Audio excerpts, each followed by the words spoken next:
Bueno, continuando con nuestro libro de La Leona del Boulevard de Alejandra Lapierre, que es una novela histórica, la novela de un siglo fastuoso y fatal por la autora de Artemisa y el Salón de las Falsas Virtudes. Continuamos. Vamos a iniciar el capítulo 14, que se llama La Villa Pimodán. La primera tarde en la que Gautier levantó delante de ella la pesada aldaba de la vieja villa, una llovizna invisible entre la niebla de la isla caía sobre la capota tornasolada de celeste. El cordón de la portería chirrió varias veces en el interior antes de que, cediendo sin duda a una tracción más enérgica, la maciza puerta consintiera girar sobre sus goznes. Celeste entró en un patio frío y triste.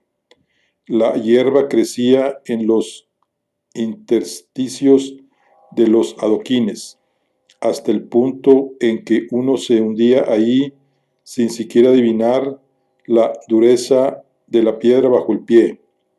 Notó cómo se mojaba el bajo de su bonita falda y cómo penetraba la humedad hasta los tobillos por dentro de los botines. Mira un poco la proporción de estas ventanas, gritó Gautier, deteniéndola repentinamente en medio del patio, al más puro estilo regencia. La compró Lausun, quien vivió aquí con su amante, la terrible señorita. Lo perseguía con un cuchillo galano hasta mi escalera secreta, la muy bribona. A Celeste, que hasta ese momento solo se había preocupado de los estropicios que la lluvia causaría en su elegancia, la atrapó de pronto una extraña emoción. Sin entender nada del monólogo de Gautier, miraba a su alrededor, sintiendo una especie de alegría al pensar que antiguamente las bellas damas con peluca, como las de los libros ilustrados de las monjas, habían pasado por esa puerta y pisado esos adoquines. Luego, como si pasado y presente se mezclaran, creyó oír una antigua melodía que se escapaba por una de las ventanas. Una auténtica maravilla. El clavicordio de Fernand, comentó Teófilo, reanudando la marcha. Un chico con gran talento, ese Boissarts. Entiende tanto de música como de pintura o poesía. Eso es inteligencia. ¿Quieres que subamos? El piso de Gautier comunicaba con la planta principal a través de una escalera secreta horadada en la espesura de la pared. En la segunda planta vivía Fernand Boissarts de Boidenier, pintor, músico y mecenas de profesión. Boissart recibía en sus grandes salones a los vecinos de la isla de San Luis, el caricaturista Honoré Daumier y el escultor Geoffroy de Chaume. Vivían respectivamente en el nuevo y en el 9 y en el 13 del Quai Anjou. El pintor Ernesto Meissonier en el Quai Bourbon y también un joven poeta había condicionado la buhardilla de la villa, Charles Baudelaire. A casa de Boissards acudían además otros amigos.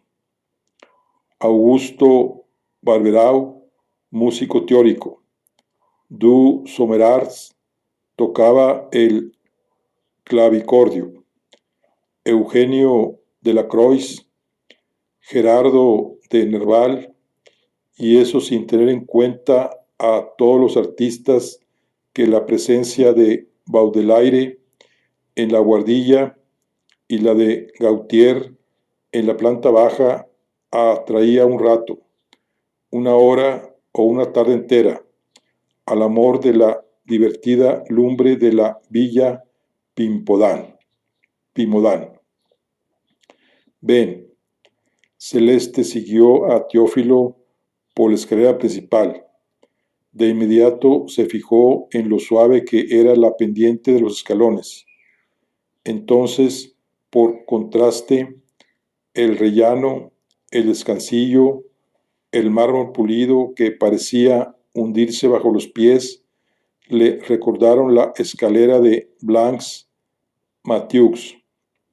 De nuevo veía el estrecho hueco, los escalones altos y desiguales.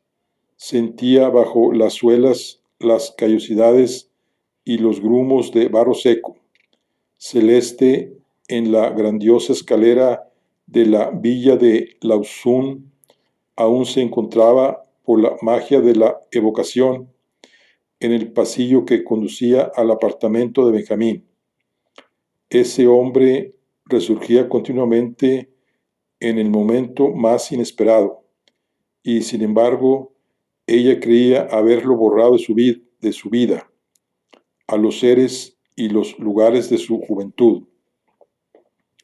Nunca me deshaceré de él.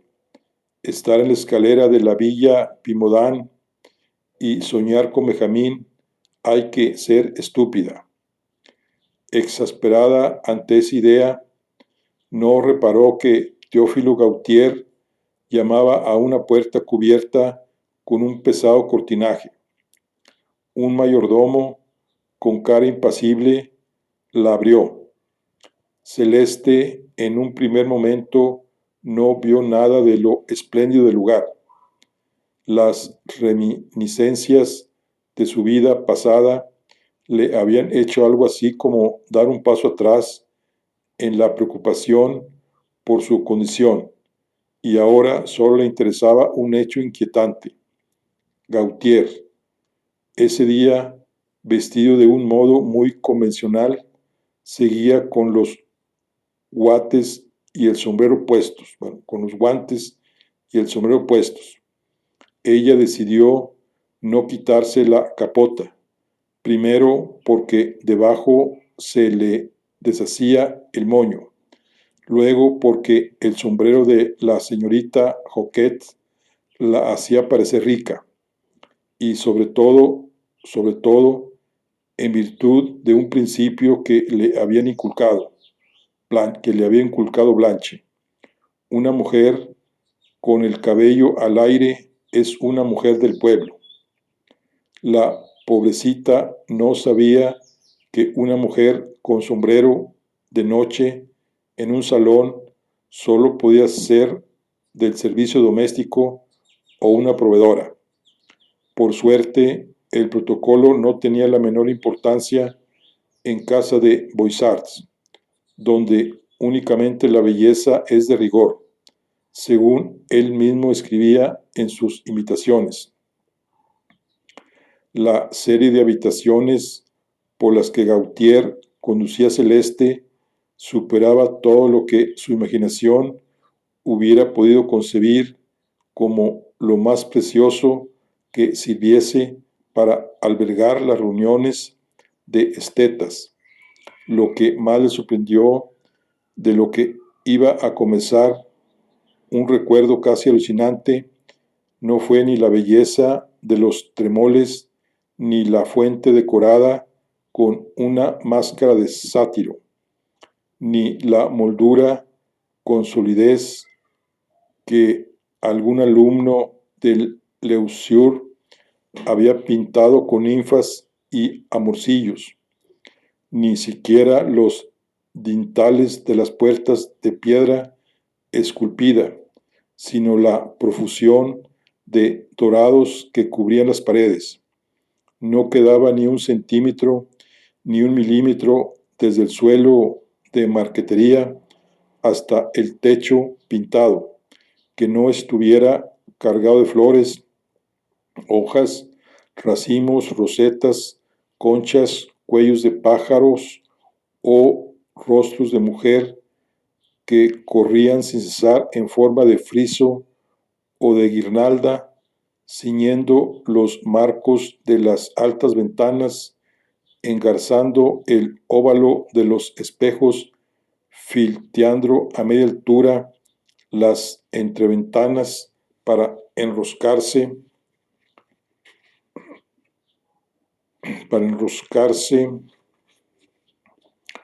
aún alrededor de los bajorrelieves, listeles o artesanos de oro viejo, oro mate, oro macilento, oro bruñido.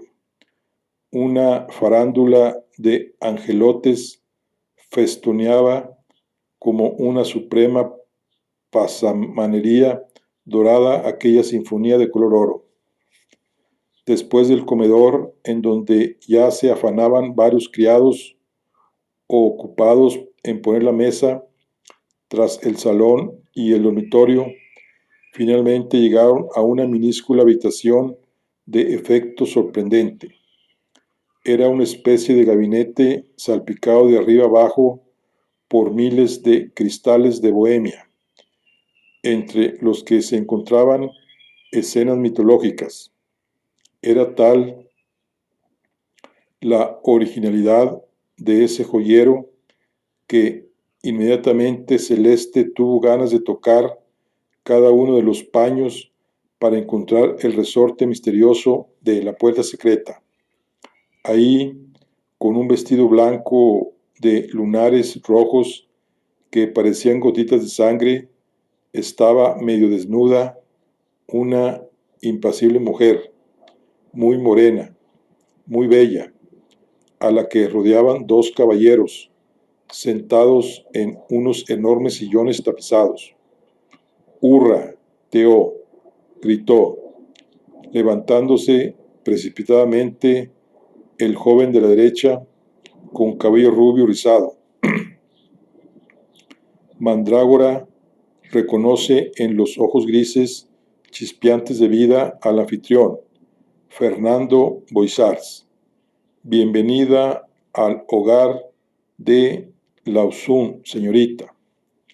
Esta es Marix, siguió Gautier, empujándola hacia la mujer tumbada, la modelo más bella de los estudios de París. Marix, sin dejar de pasar los anillos de la mano izquierda a los dedos de la mano derecha, con una inmovilidad en todo el cuerpo a la que debía de haberse acostumbrado con la práctica de la pose, movió la cabeza a modo de saludo. Buenas tardes, querido maestro, articuló entonces con voz áspera. El segundo joven se levantó y se acercó a Gautier. Inmediatamente su aspecto intrigó a Celeste. Para empezar, tenía las ventanas de la nariz palpitantes, ampliamente abiertas, igual que las suyas, y esa nariz algo redondeada en la punta y proyectada hacia delante le recordó la parte de su propio rostro que no le gustaba. Su boca también le llamó la atención. Era una boca grande, delgada, sinuosa, que el fino labio superior parecía cerrar herméticamente en una expresión a la vez irónica y dolorosa, tal vez voluptuosa. Su cabello dibujaba un remate negro en lo alto de la inmensa y blanca frente. Aquel peinado de moda en la época de Napoleón ya no se veía en ninguna parte, no más en el rostro sin huella de bigote ni barba. ¿Me permite ofrecerle mi propio asiento?, preguntó a Gautier, acercándole el sillón con gestos lentos, raros, pegados al cuerpo. Ese hombre resultaba amanerado, a fuerza de ser sobrio. ¿Cuándo dejará de abrumarme con su terrible cortesía?, tronó Gautier, apoderándose de la mano del joven y estrechándola con cordialidad. Vamos, Theo, sabes muy bien que Baudelaire se considera tu discípulo, comentó Boissard, volviéndose a sentar. Caramba que si lo sé, y ese ridículo respeto me intimida. Este bribón solo debe su talento a sí mismo. Las pocas obras que he tenido el privilegio de leer me demuestran suficientemente que es el amo y señor de su reino. Yo soy el que se sentiría halagado con un poco más de familiaridad por su parte. Cuando pienso que lo consideran una naturaleza satánica, mi querido Baudelaire, a usted que ha elevado el amor y la admiración al más alto grado. Cuento con que tendrá a bien no hacer confidencias sobre esta confidencia, dijo con la mayor seriedad. No hay que proporcionar ningún dato personal a la canalla. Con el índice apoyado en la sien, los ojos relucientes como dos gotas de café, ponía en la voz itálica y mayúsculas iniciales como si hubiera querido subrayar alguna palabra pronunciándolas de una manera particular. Incluso su traje parece una sotana. Baudelaire vestía un traje extraño y muy estudiado. Era una especie de cucurucho negro. El bajo de la chaqueta disminuía hasta el punto de acabar por la espalda con una cola estrecha. Todo recordaba con absoluta nitidez a la forma de un embudo sobre el que se conformaba, igual que un filtro de café, un cuello ligero de una fina tela blanca, y en esa amplitud del torso que protestaba por lo estrecho y tieso del traje tradicional. El cuello surgía muy despejado, muy elegante, desnudo, sin corbata. El señor Baudelaire tiene la elegancia de un cura inglés dispuesto a pasar por la guillotina, concluyó Celeste, quien nunca había visto a un cura inglés. Pero esa vestimenta meticulosamente pensada, sin nada en ella demasiado vistoso ni demasiado fresco, correspondía a la descripción que Pomaré le había hecho de un británico distinguido. En cuanto a la guillotina, no se representaba siempre así la imagen del condenado, afeitado y sin corbata. Por lo demás, quizá a causa de esa analogía, a Celeste le pareció ese joven particularmente guapo, manos diáfanas y cuidadas, de una delicadeza completamente femenina, y una mirada oscura, espiritual, profunda, casi demasiado insistente. Había algo fascinante en su mirada, a pesar de que tuvo que admitir que no se había posado ni una sola vez sobre ella.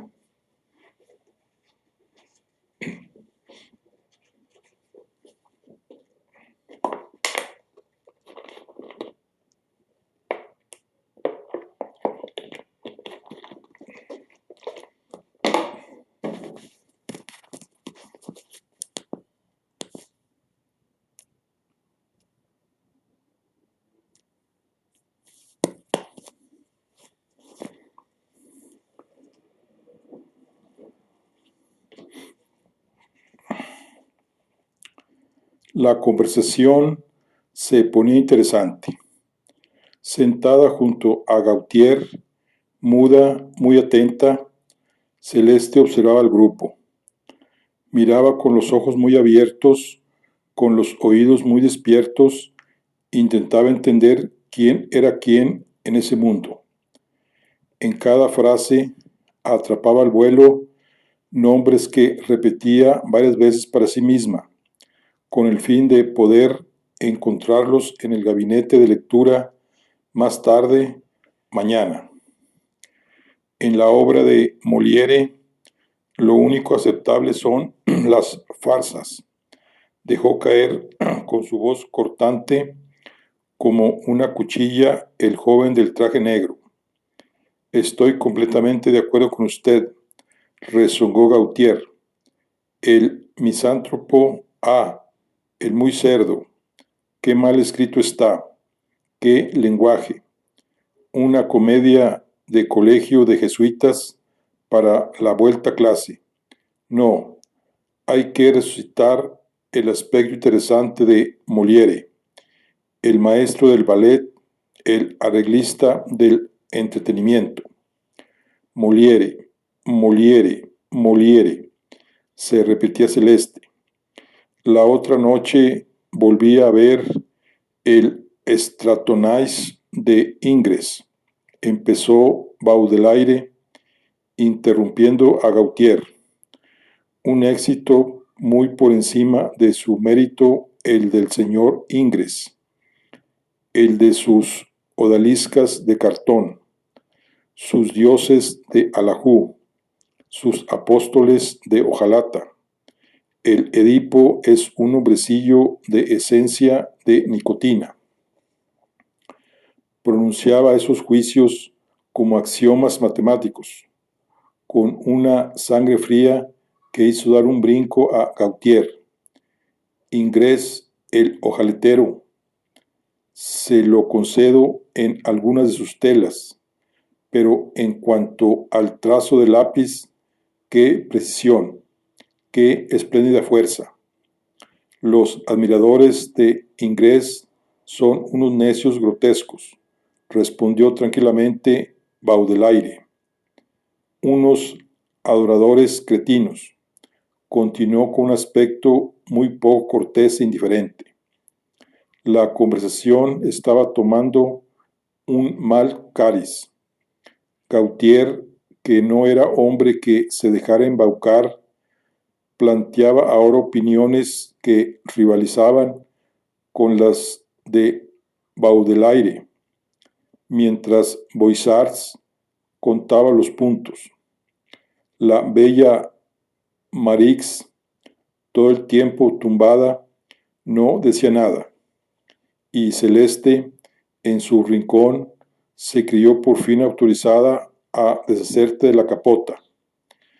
En el momento en el que sacudía el cabello de un negro encendido, casi rojo bajo el fuego de la lámpara, entró en el gabinete un enorme personaje. ¡Ay, hijos míos! ¡Qué tiempos más asquerosos! Exclamó, dejándose caer en un sofá junto a Celeste.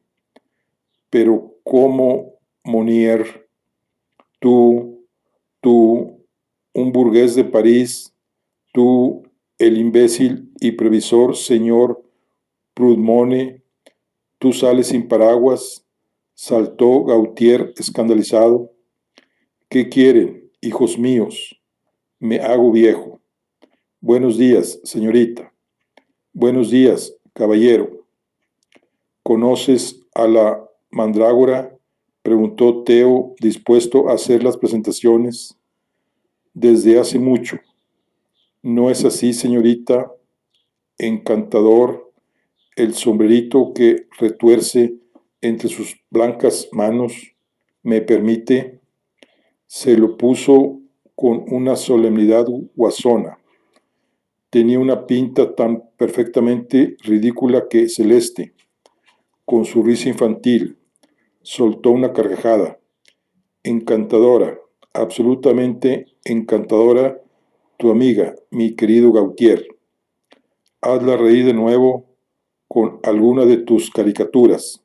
Sí, haz la feme qui a trop chaud, lanzó Boissards, o la grisette en el Estudiants, rogó Marix, quien de pronto pareció despertar en el sofá. Baudelaire, por su parte, se acomodó en un sillón, acentuó la mueca despectiva de la boca y Celeste comprendió de inmediato que abominaba al recién llegado. Era Henry Monnier, quien había triunfado en el teatro del vodevil por sus sainetes. Él mismo interpretaba al protagonista Joseph Prudhomme, el prototipo de burgués luisfelpista, pontificante y estúpido. Baudelaire despreciaba esas historias endogmáticas, pero era el único porque el señor Prudhomme hacía las delicias de los huéspedes de Primodan. Ay, dejadme respirar, refunfuñó Monnier. Al señor Prudhomme lo dejaremos para después de la experiencia alucinatoria, para cuando estéis todos bajo los efluvios. ¿Cómo? ¿Hay hachís a la vista? Gritó Gautier feliz. ¿No has recibido mi nota? Claro que no. Así que has subido por casualidad. ¡Qué suerte! El doctor tiene que llegar de un momento a otro. Cenaremos después. ¿Conoce usted las virtudes de la pasta verde, señorita? Preguntó el grueso señor Monnier, que parecía encontrar a Celeste muy de su gusto. No tenía ni idea a qué se refería. Por lo tanto, consideró más oportuno no echarse un farol. No, en absoluto. Le confesaré que ni siquiera sé qué es. ¿Cómo? Gautier, ¿no has iniciado la señorita? Pero joven, en este momento se encuentra entre los miembros de un club muy buscado, el Club de los Achisianos, o para ser más exactos, guardó silencio, puso una expresión aterradora y le espetó, el Club de los Asesinos. ¿Pero qué es todo esto? Preguntó Celeste riendo. Es auténtico, comentó Gautier. Ya verás, hace mucho tiempo existía en Oriente un jeque que respondía al nombre de el anciano de la montaña. A una señal suya, sus hombres mataban, saqueaban, masacraban, se tiraban de lo alto de una torre, atacaban a un soberano rodeado de guardias. Ningún peligro los detenía. ¿Con qué truco consigue el anciano de la montaña una abnegación tan dedicada? Por medio de una maravillosa droga, con la propiedad de procurar alucinaciones deslumbrantes, de la que conocía la receta, el hachís. Achisiano, comedor de hachís, es la raíz de la palabra asesino, cuyo significado se explica por los hábitos asesinos del anciano de la montaña. Fabuloso, exclamó Celeste, medio divertida, medio asustada con esa historieta. Se prevé una apacible velada. ¿Y quién de ustedes hace el oficio de anciano de la montaña? La ciencia, señorita, la ciencia, pontificó Monnier, levantando un dedo con aire solemne. Las experiencias del club las preside el doctor Moriau, explicó Boissard. Él estudia los efectos del hachís y vigila nuestras fantasías. Ese buen hombre impide que los que creemos tener alas nos tiremos por la ventana, repuso Gautier con cara ávida. Estamos todos. ¿Cuándo empezamos? Soltó al entrar un señor bajito, con ojos brillantes, el cabello revuelto y el rostro radiante de impaciencia.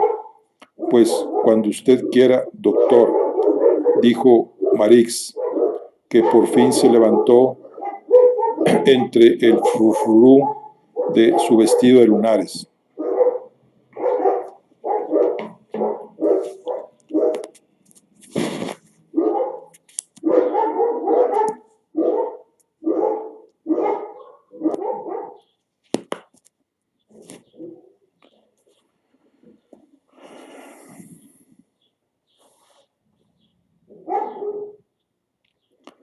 Desapareció en la habitación contigua y reapareció casi de inmediato, cargada con una bandeja redonda de cobre.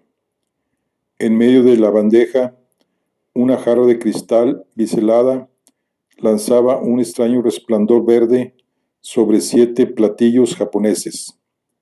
Nadie decía ni una palabra, y en el mayor de los silencios, Marix dejó la bandeja sobre la consola, delante del doctor. Luego, igual de impasible, se tendió de nuevo sobre el diván. Celeste, que se encontraba al lado del doctor, no se perdía ni uno solo de sus gestos.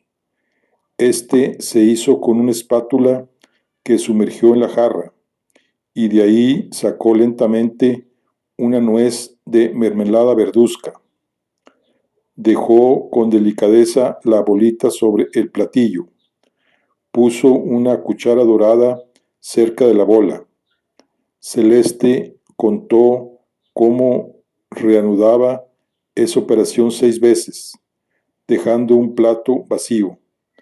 Luego cogió un platillo lleno, se volvió y con los pómulos sonrojados le tendió a ella la primera dosis.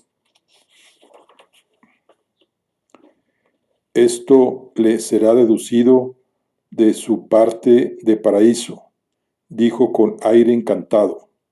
Celeste cogió el platillo sin saber demasiado qué hacer con él. Lo agarraba con la punta de los dedos como a un animal peligroso o asqueroso.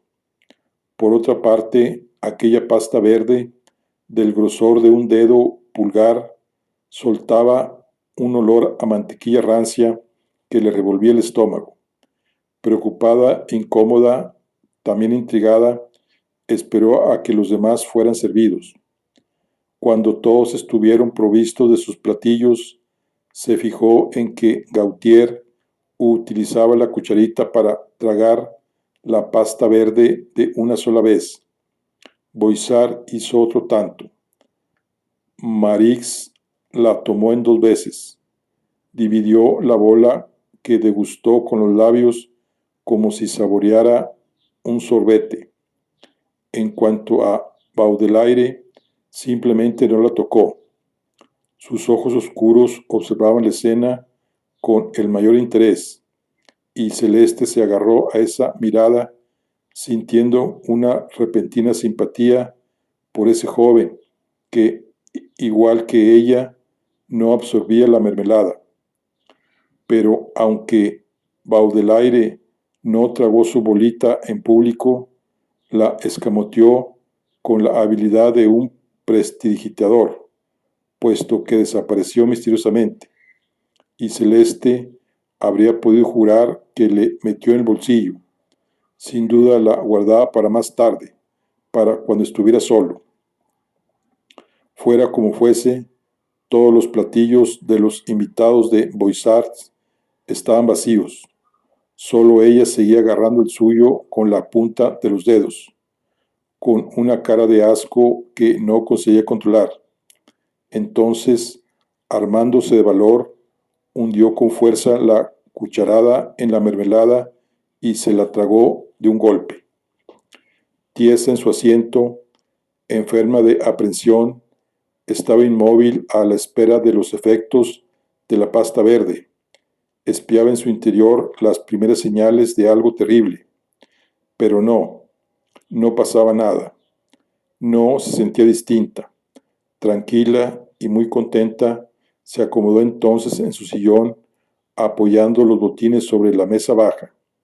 Mucho ruido para tan pocas nueces, pensó, con una pizca de desdén. En ese momento, una doncella llevó café, que se sirvió con pozos y sin azúcar. Qué falta de saber estar. Café antes de la cena. Puaf.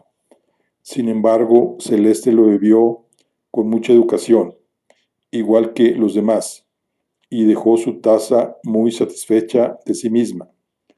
¿Quién habría podido adivinar que era hija de una portera?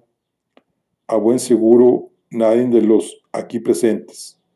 Es verdad, se sabía comportar como una mujer con clase. Qué elegante, qué natural. Mientras se extasiaba por su buena conducta, un recién llegado franqueó el umbral del gabinete. Celeste, quien ni siquiera lo vio, le dedicó una larga y beatífica sonrisa. Una de esas sonrisas que expresan toda la felicidad de sentirse un ser querido. Sorprendido, halagado por ese recibimiento, el desconocido se apresuró a rendir su galantería a esa bonita chica.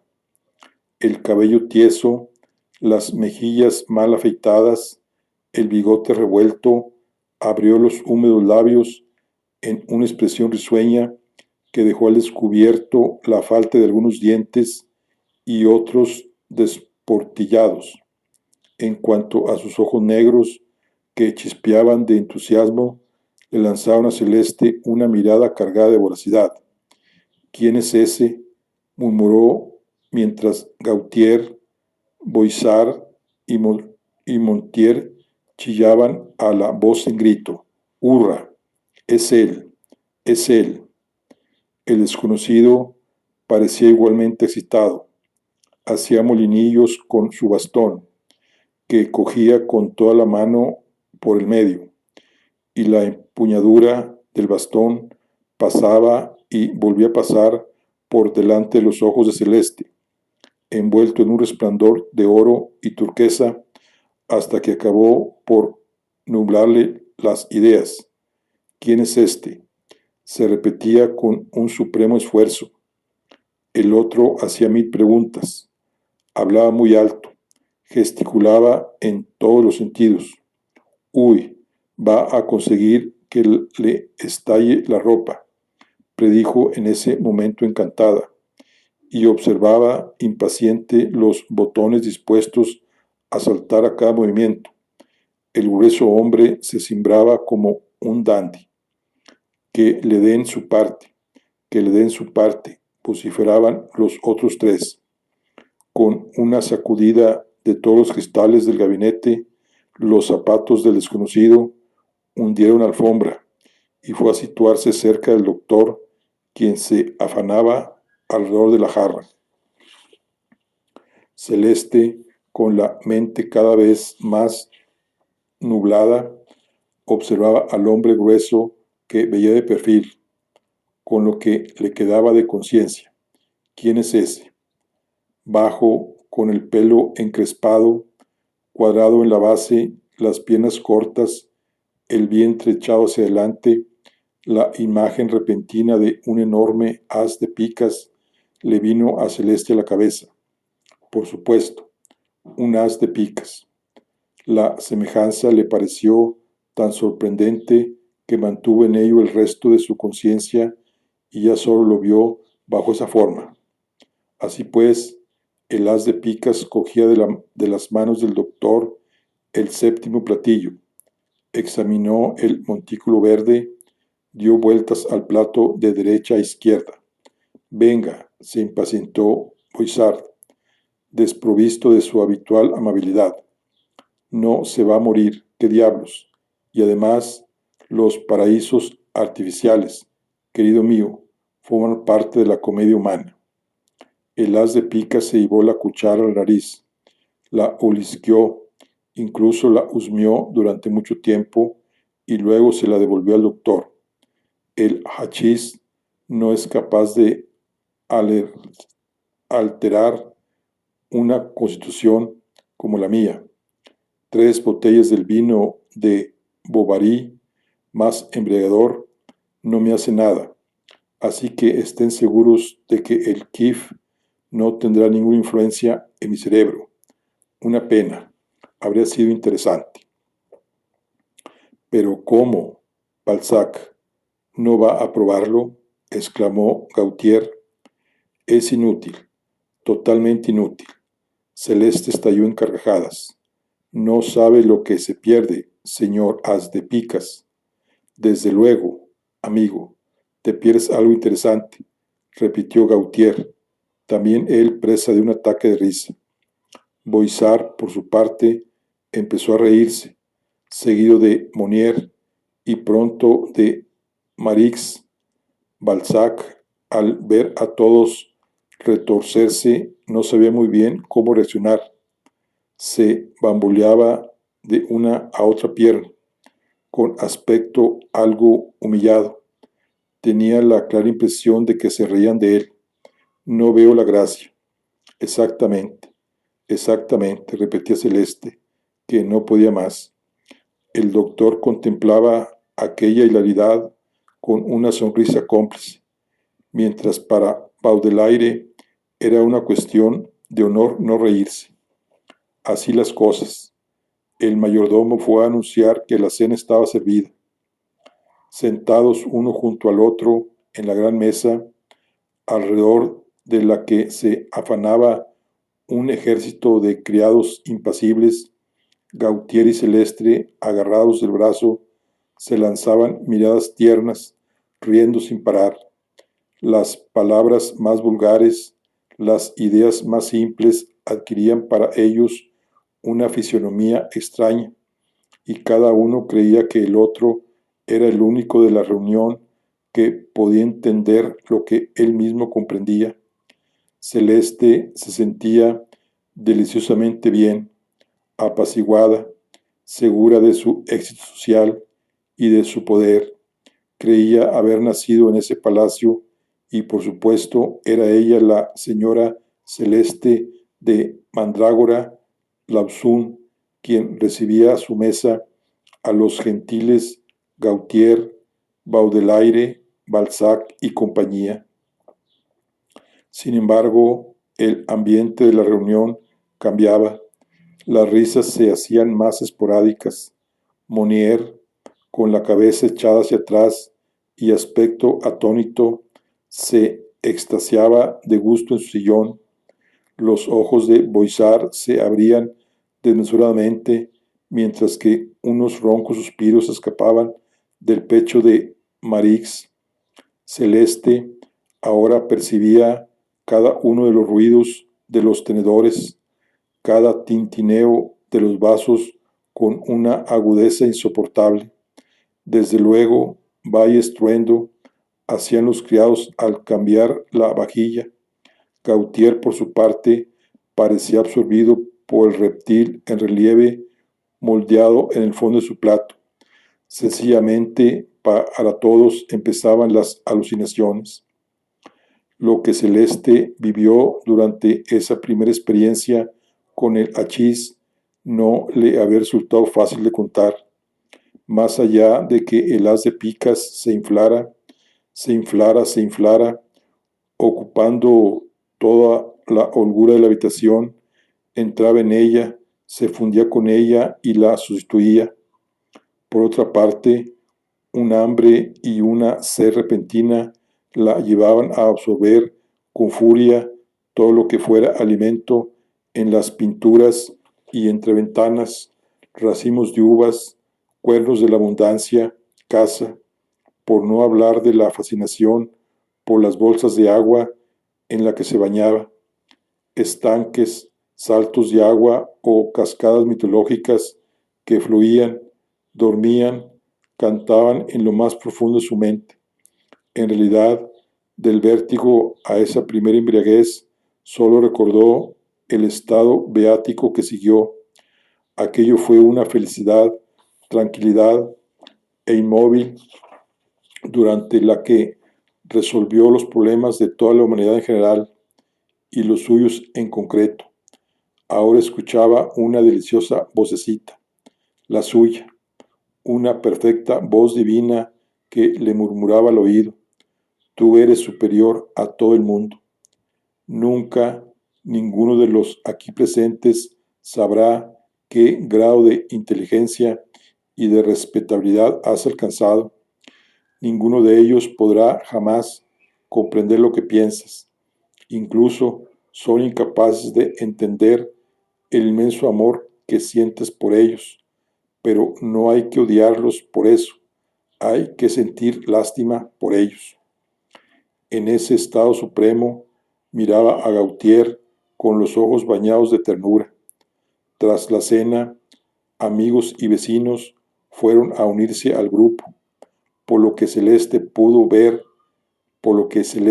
ver, había como poco 20 personas en el gran salón, pero ella solo sentía la presencia de Teófilo, que le acariciaba la mano, y esa ligera caricia, aún inocente, adquiría una intensidad multiplicada por 100 debido a lo exacerbado de sus sentidos. Un libertinaje de lo más malicioso se instauró entonces entre ellos, mezclado por parte de ambos con un sentimiento de protección ardiente y afectuosa. Todo terminó una eternidad más tarde, es decir, tras apenas 10 minutos en el pequeño piso de la planta baja, o mejor dicho, para ser más exactos, en la gran cama de Teófilo Gautier. Lo cierto es que no sucedió nada. El hachís indio había tenido un desastroso efecto en la virilidad del gran poeta, pero a Celeste poco le importaba. Su imaginación estaba estimulada hasta tal grado que el menor roce tenía un eco tan prodigioso que la conducía con rapidez hasta el síncope considerado el sumum de la felicidad. Así que todo iba magníficamente. El día siguiente fue menos encantador.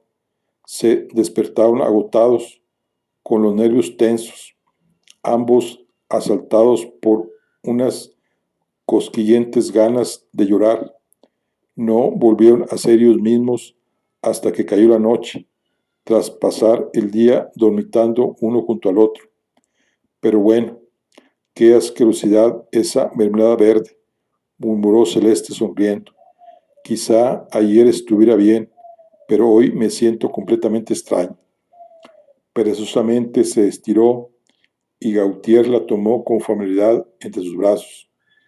A mí no me disgusta encontrarme conmigo mismo, con mi propio yo espiritual, se entiende.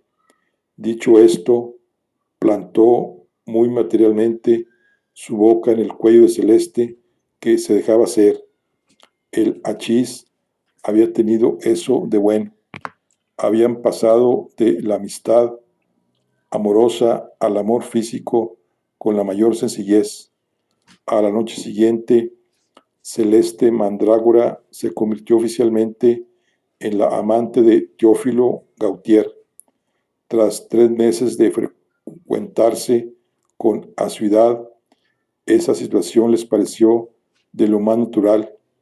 Por lo demás, nunca hablaron de amor, y Celeste, en los raros momentos de soledad, se sorprendía al verse tan prendada de un hombre del que no estaba enamorada. Es cierto, en ese sentido Blanche tiene razón, la pasión es una tontería. En cambio, nada valía tanto como la amistad con un caballero que va a todas partes y te lleva a todos los sitios que va. Al menos eso es agradable, además de práctico. Bueno, aquí concluimos la charla del día de hoy. Nos vemos en la siguiente. Hasta luego.